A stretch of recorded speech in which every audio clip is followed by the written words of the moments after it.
Welcome and thanks for joining me today. I've been given the opportunity, as part of the 1152 series of talks, to introduce you all to one of the biggest parts of our collection at Leeds Museums and Galleries, our insects. As this is all online, rather than me standing up in front of you and waving my arms around wildly, let me start by introducing myself. My name is Milo, and I am the Assistant Curator of Entomology for Leeds Museums and Galleries. That's me there in the photo almost a year ago, and depending on when you're watching this, and during our half-term insect workshops that included tours of our museum stores at the Discovery Centre and a chance to get up close to some of our best bugs. The ones you can see there that I'm holding are Goliath beetles and Harlequin beetles, some of the largest insects on the planet. And visits like the one in this photo and talks like the one you're listening to right now are all part of a much larger project that I'm running called Dead Inspiring, which aims to use our amazing collection of mini beasts to inspire young women to get involved with science in all sorts of wonderful ways, and was made possible by the support of the Esme Fairbairn Foundation. And so while I might be unable to show you around physically right now, I hope to give you all a glimpse of this incredible corner of our collection and the stories that fill those cabinets behind me and many more. Until Dead Inspiring arrived on the scene, our entomology collection had sat in the corner, offending no one and generally keeping pretty quiet.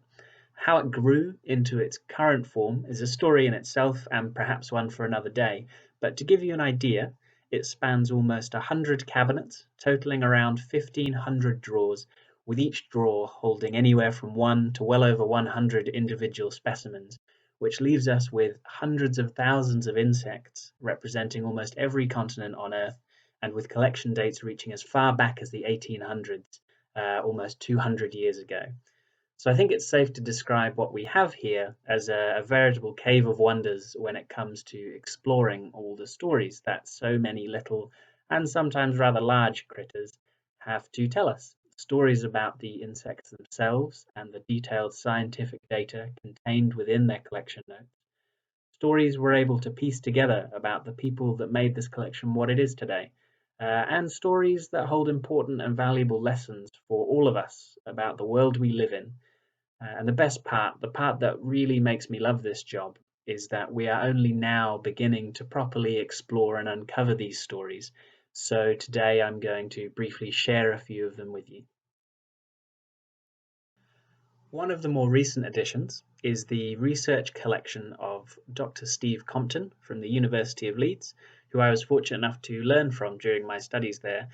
These were collected during field research in South Africa, comprises around 2,000 wasps arranged meticulously by host fig species, with lots of fantastic detailed natural science data about each one. It's basically an entomologist's dream. Described by him as the second best collection of fig wasps in the world. We have yet to track down the official champion of that prestigious, if fairly niche title, but I suspect it may go to the sister collection, which is housed at the Zico Museum in Cape Town, as when Dr. Compton was collecting these, he ensured that any type specimens, or the individual insects that scientists use to describe a new species, remained in the country they were found, and were put in the museum there.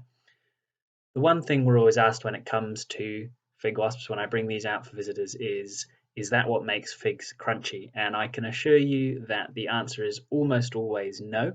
And while fig wasps do spend a good deal of their lives inside these delicious fruits, the crunch you get is from the seeds, not from a mouthful of dead wasps. Another important role collections like ours play is in helping scientists understand how species are changing over time in response to threats like habitat destruction and climate change. Around half of all the insects we have at the Discovery Centre are butterflies or moths from both the UK and around the rest of the world. And some of the most detailed records are those belonging to the Lepidoptera specimens. And the oldest I've located so far is this large copper that you can see on the screen, collected from Whittlesea Mere way back in 1837, almost 200 years ago.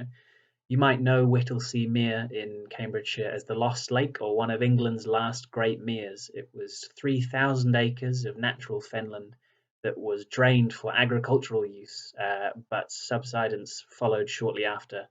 And because of this, the large copper butterfly became extinct in 1851 due to these destructive practices, and unfortunately, all subsequent attempts at reintroduction of this once endemic butterfly, endemic meaning that it's found only here, have ultimately failed. And many other native species face a similar fate in light of such continued agricultural development and landscape changes that are going on in the world today. But it's collections like ours that help researchers to track and comprehend the full extent of these changes. But the main story I wanted to share with you is one that shows you all how we can use these tiny specimen labels to tell much larger stories, how we go about piecing together the clues within our collection. So, as part of our efforts to recurate the collection, and with the help of our fantastic Dead Inspiring project volunteers, we're currently digitizing, well, the entire collection, but more recently have dealt with several draws of specimens collected in the 1970s as part of a research expedition along the Congo River that included a team of 4 scientists from the University of Leeds. Now, while the researchers' interests were that of observing the incredible biodiversity in this part of the world, it's important to acknowledge that this expedition and many like it previously were only made possible by a long history of European colonial power in what is now the Democratic Republic of the Congo, which in turn has facilitated an opening up of this otherwise largely inaccessible region.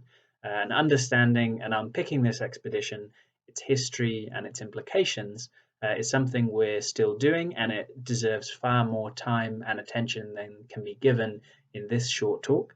But this still exists as a very good early example of exactly how we follow those clues on all of those entomology labels and uncover the true stories behind our objects.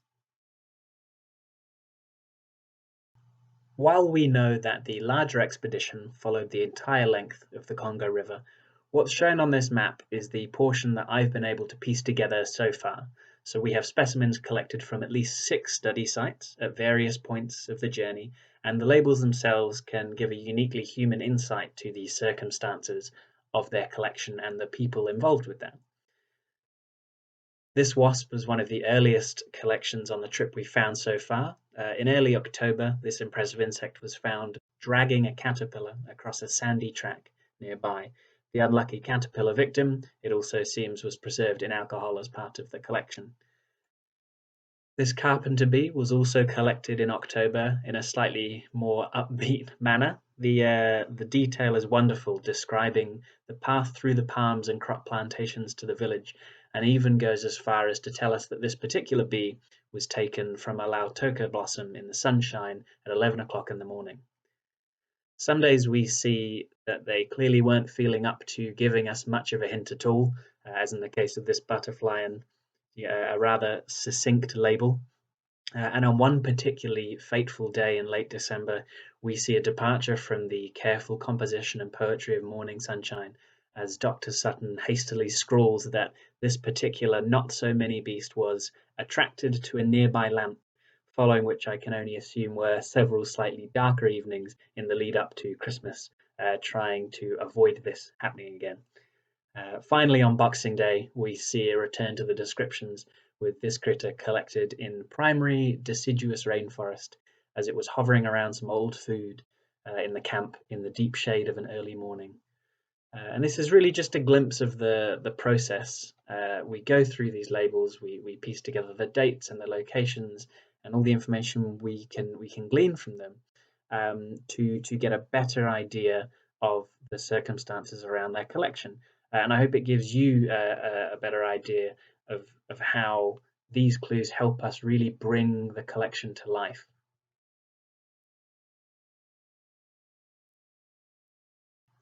So, what I hope I've been able to do today is show you all how, while natural science collections have an innate and intrinsic value, they're visually stunning and intricate in ways that we're still learning. There's also an important human dimension to these objects that breathes a different kind of life into them and makes it more than simply a beautiful encyclopedia.